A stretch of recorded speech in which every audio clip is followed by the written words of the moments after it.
क्या हुआ बेटू, खांसी हो गई क्या? मैं रुक, तो तेरे लिए अभी हल्दी की गोली बना के लाती हूँ।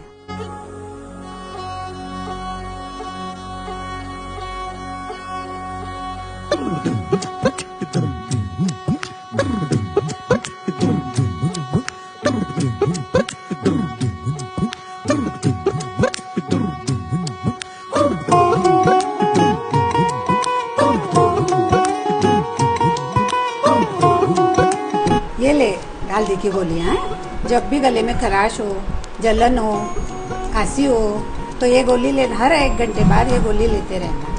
ठीक, जल्दी ठीक हो जाएगा, आराम मिलेगा। Thank you ma'am.